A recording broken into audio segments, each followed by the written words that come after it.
Hey, what's going on, GameLeap? This is Coach Cheeks, and in today's video, a bit of a different one. We're going to be talking about the 5 biggest myths that you've probably been told on League of Legends, and why they are bad, and what is the actual solution? What's the proper way of actually thinking about the game? Now, why would this info be useful? Well, I'm someone who's coached every role to Challenger, including some Rank 1 EU West players, so these tips that I'm going to give you, I have given to them as well. So if you want to know what Challengers think about and how they think about the game, this video is for you, and no doubt by the end of this, you will be a better player just by listening to some of the truths in this video. Now, if you want even more content just like this one, because we don't really do much of these for YouTube, I'd highly recommend checking out our website, GameLeap.com, in the description and comment section, because I myself and our other Challenger players and coaches are uploading so many videos, like champion courses and guides, micro videos, macro videos, all the stuff that you really need to climb in the game. We have a massive library of content just for you that will help you peak in Season 12 and on the Rift, so get that exclusive access by signing up, and let's get into the 5 myths of League of Legends.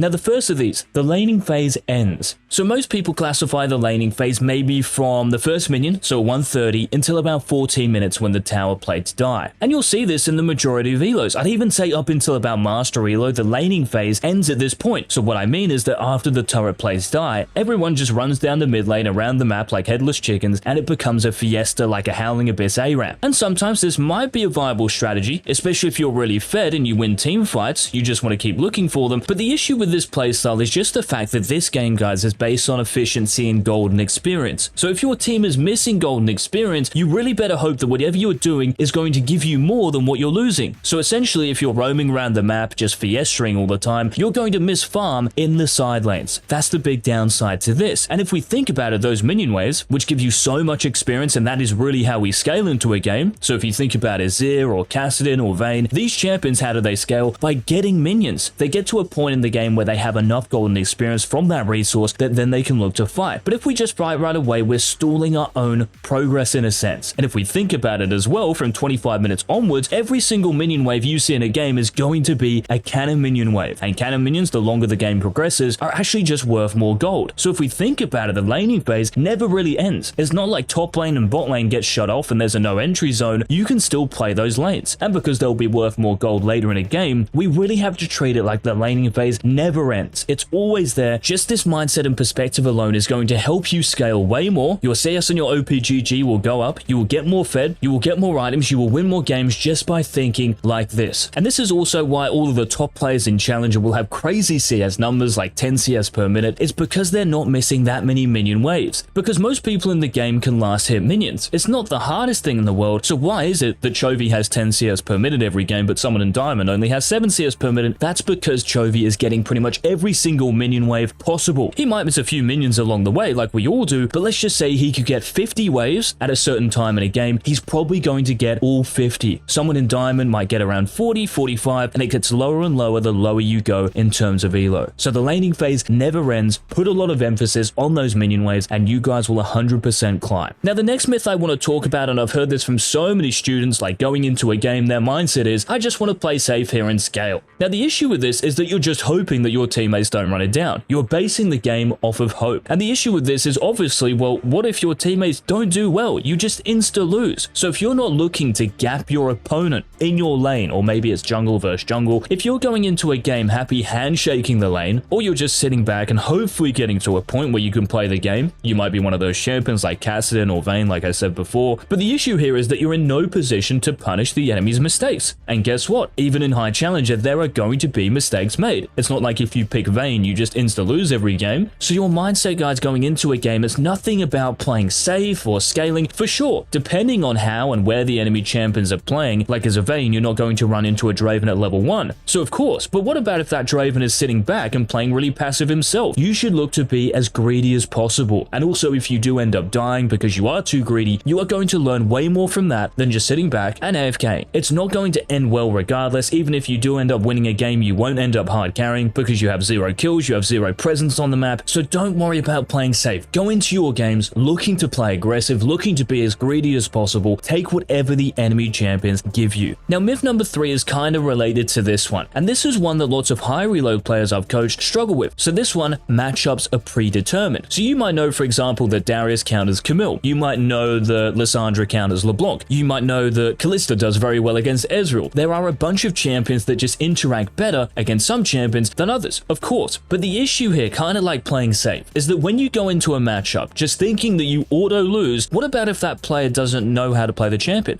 What about if they don't know how to play the role that well? And guess what? They won't if they're not in high elo. So if you're playing against a master, diamond, platinum, gold, silver, bronze, iron player, you will 100% have a chance to win the matchup no matter how bad it is. So the new perspective you have to have going into your games, instead of thinking, oh my god, this matchup is just over, I never win this, is, well, if this guy doesn't know how to play his champion, which he probably doesn't know how to play, or the role itself, I can still win this lane and I'm going to try to. Instead of just accepting the theory, because on the Rift and in practical sense, it just does not work out like that. And if that was the case, everyone would dodge matchups that they just can't win. So just remember, the enemy player is going to make mistakes. The question is, are you good enough to actually capitalize on them? And of course, we can talk about how you can do that in another video. Now, the next myth number 4, you have to main a certain role to climb, or you have to main a certain champion to climb. This is just nonsense, because if you look in high elo, guys, so in Challenger, is Challenger only full of junglers? Is Challenger only full of mid laners or top laners? Or maybe players who play a certain champion or type of champion? Of course not. There are top players, there are jungle players, mid players, AD carry players, and there are support players in Challenger in every single region. So this myth is a very strange one that I hear actually quite a lot, and especially when people start talking about champions, because I bet you as well, that in most, if not every single region, there is a one trick for every champion in Challenger or very close to it. So do you really think the difference between a Challenger Teemo one trick, let's say, and a Diamond Teemo one trick is the fact that Diamond Teemo just didn't get the best teammates, or maybe he's been counted in the top lane a bit more than that Teemo main in Challenger? Of course not, right? That Teemo main in Challenger knows how to play Teemo better, he knows how to play the game better. You can get to high elo playing anything. The real question here, and maybe the solution to this, is what do you enjoy the most? What type of champion or what champion do you enjoy the most? And just play them. If you can master them and the role you play them in, you can easily escape